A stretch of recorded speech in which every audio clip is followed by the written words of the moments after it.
बिस्मिल्लाहिर्रहमानिर्रहीम इन्ना फ़तहना लका फ़तहन मुबीनन लियग़फ़िरा लकल्लाहु मा तक़द्दम मिन ज़ंबिका व मा तअख़्ख़र व युतिम्मा निअमतहु अलैका व यहदियका सिरातन मुस्तक़ीमा। सलावत।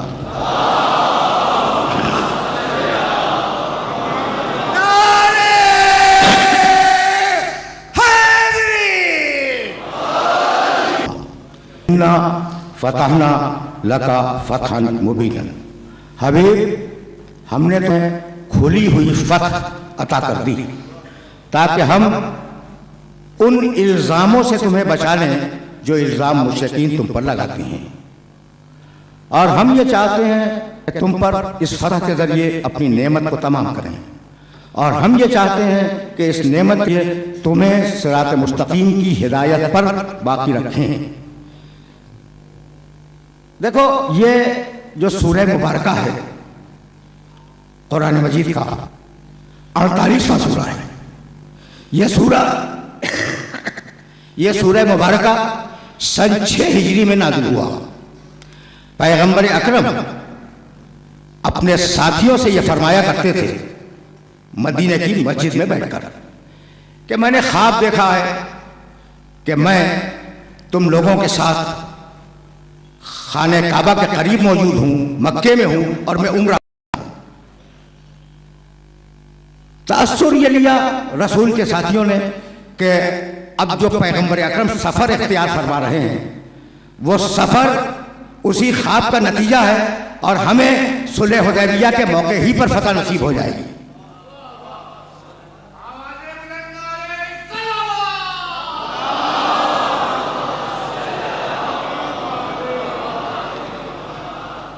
अच्छा भाई, अब ज़रा सा बैकग्राउंड भी तो समझो ना, इसलिए मैं वाक़यात नहीं बयान किया करता, लेकिन अब ये मौका ऐसा है कि इस पर तुम्हारी खिदमत में कुछ ना कुछ तो अर्ज़ करना है।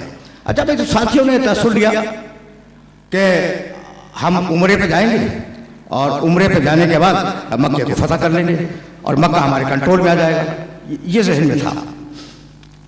पैगंबर अकरम, इख्तिलाफ है, 600 से 1600 तक की रिवायात मौजूद हैं कि 600 साथियों के साथ चले उम्रा करने के लिए। ख्वाब देख चुके हैं, ख्वाब का ऐलान कर चुके हैं, और अब साथियों को लेकर उम्रे के लिए चले। हुदैबिया के मकाम पर जब पहुंचे, अच्छा भाई ये भी ज़हन में रहे कि ये ज़ीक़ादा का महीना था। जब हुदैबिया के मकाम पर पहुंचे तो मुशरिकीन ने घेर लिया, और घेरने के बाद कहा कि हम तुम्हें उम्रा नहीं करने देंगे, हम तुम्हें उम्रा नहीं करने देंगे। इधर चूंकि उम्रे की नियत से गए थे, मुसलमान निहत्ते थे, मुसलमानों के पास तलवार नहीं थी। जब तलवार नहीं थी तो खतरा था कि अगर मुशरिक हमला कर दे तो हम अपना बचाव कैसे करें। बचाव करना बड़ा मुश्किल हो गया था। उस वक्त पैगंबर अकरम ने एक मुआहिदा किया, अजीब व गरीब मत फिक्र, एक मुआहिदा किया अपने साथियों से, भाई निहत्ते हैं, कोई चीज इनके पास नहीं है, अगर जंग हो गई तो क्या होगा, इम्कान तो है ना जंग हो जाने का।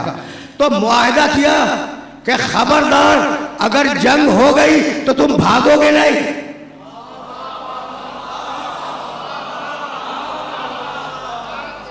देखो तारीख में, और बैअत ली, उसी बैअत का नाम है बैअत रिज़वान। तुम भागोगे नहीं, उस बैअत का नाम बैअत रिज़वान है। बैअत ले ली। जब बैअत ले ली तो अपने एजी भेजे पैगंबर ने कि भाई हम तो उम्रे के लिए से आए हैं, हमारा कोई झगड़े का मंसूबा नहीं है। मुशरिकीन ने कहा कि नहीं, मंसूबा हो या ना हो, हम तुम्हें उम्रा नहीं करने देंगे। जब उम्रा नहीं करने देंगे तो अब एक नुमाइंदा मुशरिकीन का आया, वो बैठ गया, बाईं तरफ अली बैठ गए, दरमियान में पैगंबर है, और यह तय हुआ कि सुलहनामा लिखा जाए। तुम्हें बार बार कर चुका हूं, और इन तकरीरों में भी मैंने सुलहनामे का पहला जुमला तुम्हें सुनाया था। सुलहनामा यह था कि 10 साल तक मुसलमानों में और मुशरिकीन में जंग नहीं होगी। पहली दफा सुलहनामे की 10 साल तक सीज फायर रहेगा, कोई जंग नहीं होगी मुसलमानों और मुशरिकीन में। अच्छा भाई, दूसरा क्या था कि अगर मुशरिकीन का कोई आदमी चला जाए तो नबी उसे वापस करें, और अगर मुस्लिमीन में से कोई जाए तो हम जिम्मेदार नहीं है वापस करने के। देखो क्या दब के मुसालियत हो रही है, क्या दब के मुसालियत हो रही है भाई, सुनना खुदा की कसम। तीसरा मुआहदा कि तुम इस साल हज नहीं करोगे, उम्रा नहीं करोगे, अगले साल हम तुम्हें इजाजत दे देंगे। ये अजीब और गरीब मरहले फिक्र है, जिस मरहले फिक्र पर अपने सुनने वालों को रोकना चाह रहा हूं मैं। पैगंबर ने दस्तखत फरमा दिए, जाओ देखो तारीखों में ये जुमला है या नहीं, पैगंबर ने दस्तखत फरमा दिए। भाई अगर लिखना नहीं आता था तो ये दस्तखत कहां से आ गया?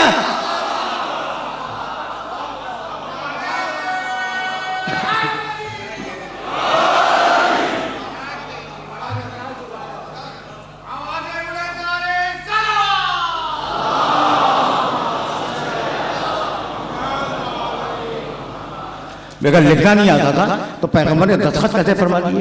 अच्छा भाई दस्तखत फरमा दिए, मुआहदा मुकम्मल हो गया कि इस साल के वापस जाएंगे, अगले साल इन्हें इजाजत दे दी जाएगी।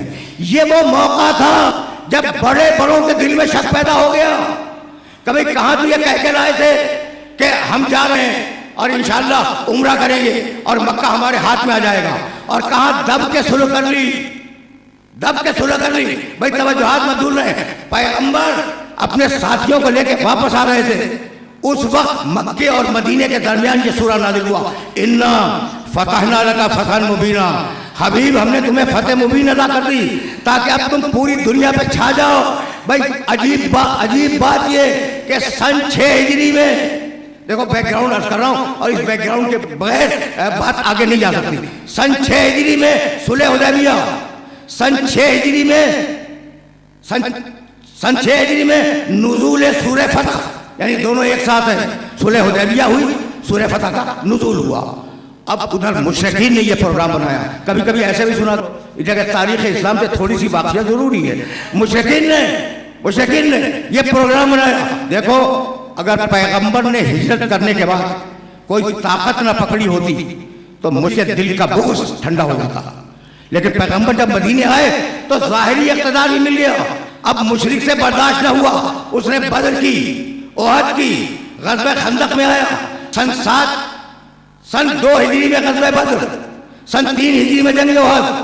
भाई तवज्जुहात मत है। सन 4 हिजरी में कुछ ग़ज़वे, सन 5 में जंग खंदक, सन 6 में सुलह हुदैबिया, सन 7 में फतेह खैबर, सन 8 में फतेह मक्का।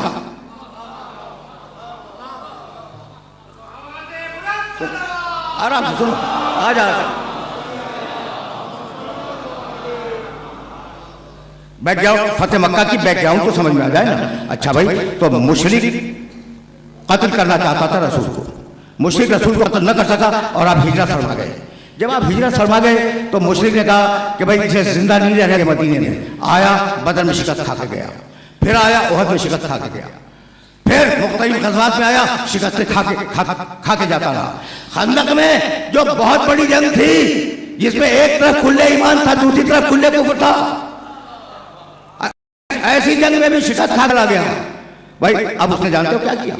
उसने ये किया कि कहा कि भाई हम तो मोहम्मद पर फतह हासिल नहीं कर पा रहे हैं, ऐसा करें कि यहूदियों को चढ़ा दें, यहूदियों को उकसा दें कि वो मोहम्मद के खिलाफ हो जाएं। ग़ज़वा खैबर ये भी मुशरिकीन का मंसूबा था। बहुत तवज्जो रखना, बहुत तवज्जो रखना। ग़ज़वा खैबर ये भी मुशरिकीन का मंसूबा था। जब खैबर में भी शिकस्त खा गए, यहूदी समेत सारे मुशरिकीन शिकस्त खा गए, तो अब उन्होंने एक नया मंसूबा बनाया, और वह मंसूबा ये था कि पैगंबर से जिन कबीलों ने मुआहिदा किया था पैगंबर पे अब हमला न करो, अब उन कबीलों पे हमला करो, उन कबीलों पे हमला करो जिन कबीलों ने पैगंबर से मुआहिदा किया है और जो मुसलमान हो गए हैं। तो अब मदीना तो बच गया, लेकिन मदीने के अतराफ में जो बस्तियां थी और जिनमें मुसलमान आबाद थे, उन पर हमले शुरू कर दिए मुशरिकीन ने। ये हमले बुनियाद बने, भाई तवज्जो रखना, ये हमले बुनियाद बने कि पैगंबर अकरम अपनी फौज को लेकर फतेह मक्का के लिए निकले। हुदैबिया में पैगंबर के साथ 1600 अफराद थे, और फतेह मक्का पर जब पैगंबर चले हैं तो 10,000 अफराद को लेकर। अच्छा, अब तुम्हारी मर्द पे एक इजाफा और करता चलूँ, ये नौजवानों के लिए आज ज़रूरी है कि ये मसाइल पेश कर दिए जाएँ। हज़रत हबक्कूक अलैहिस्सलाम बनी इसराइल के एक नबी है। हज़रत हबक्कूक, बड़ी है बे काफ काफ वाव काफ, हबक्कूक। तुमने देखा? ये अजीब नाम है ना। बनी इसराइल के एक नबी है, उनका सहीफा आज तक बाइबिल में मौजूद है। तुम्हारे शहर में जो बाइबिल छपती है ना, उसमें भी है सहीफा हबक्कूक, और उसमें हज़रत हबक्कूक अलैहिस्सलाम ने ये लिखा है कि वो नबी जो अभी आएगा वो 10,000 कुद्दूसियों के साथ अपने शहर में दाखिल होगा। पूरी तादाद 10,000 थी,